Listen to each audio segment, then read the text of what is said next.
Alright guys, we got the sequel to the 2005 Fantastic Four, and we get to finally see the Silver Surfer.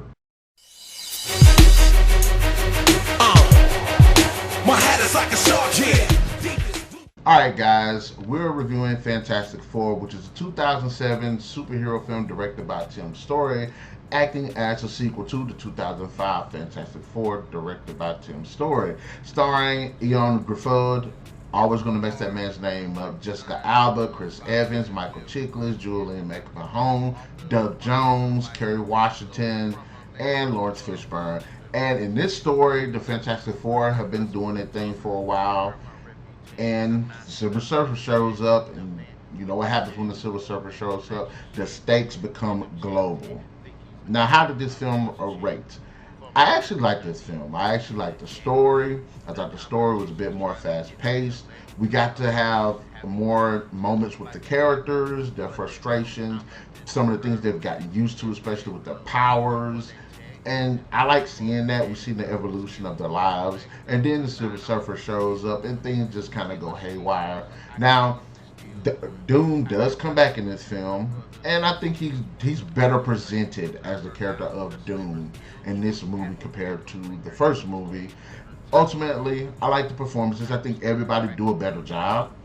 I like Chris Evans and Chiklis and Mac Mahone in the first movie, but I think Gruffudd and Alba actually do a good job of stepping the game up a bit more in this film, and I do see a little bit more chemistry in this film compared to the first film. So, and I think that's the evolution of the fact that's because of the progression of their characters. I think it's better in that sense. But the highlight of the film, of course, is Norrin Radd, the Silver Surfer. He is the highlight of the movie, and how was he?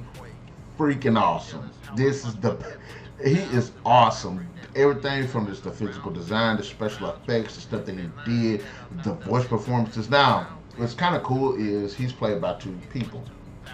Or he's played by Doug Jones, who did the physical effects of the character and the physicality of the character, but Laurence Fishburne actually voiced the character. So I thought that was pretty cool, and just the mashup of these two do a great job of making this dude just awesome. Just he carries weight.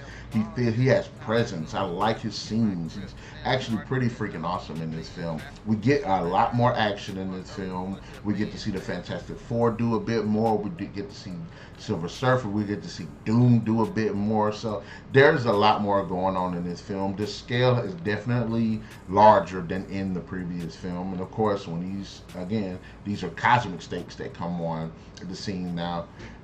There are some moments that I felt that the film could have worked out a bit better, particularly again with the main cast and with some of the action sequences.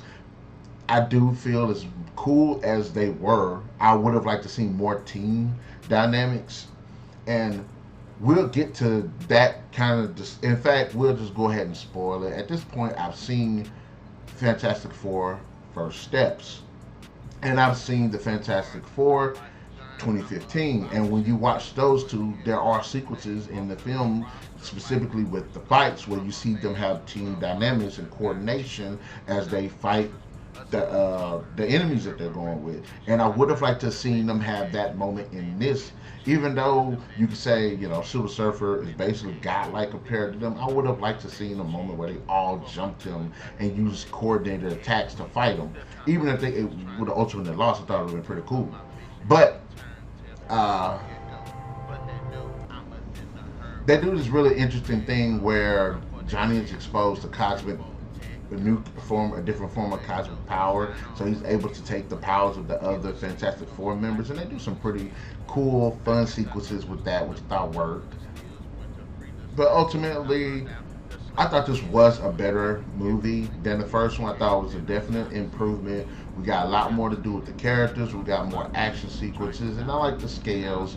There is going to be a highly divisive thing with Galactus in this film, because he does make an appearance. And I will say this again: I'm good with interpretations as long as they nail.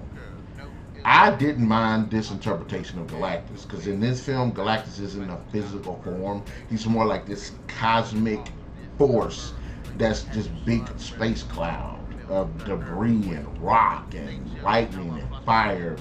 And when he consumes the world, he just basically just it sucks it in and then goes. I did not mind this version of him. Yeah, you can say that's not what he is. Look, I get it, but I like the fact that they still nailed it as a cosmic force rather than a physical form. So I didn't mind that. But ultimately, I think this is a much better movie. I think the acting was better. I think the characters got more to do. There's a lot more action sequences and a lot more memorable moments as well. And we got to see the Silver Surfer. So there is that. I would definitely say Fantastic Four Rise of the Silver Surfer gets 4 out of 5. This probably isn't a favorable review on that, but like I said, I didn't mind it. I liked it, had a lot more action, and that's what I wanted to see. So guys, in the comment section below, let me know what are your thoughts on Fantastic Four Rise of the Silver Surfer. Did you like it? Did you not like it? Did you like the interpretation of the Silver Surfer? Did you like the interpretation of Galactus? Which I know most of you don't. But anyways, we'll definitely catch you guys later.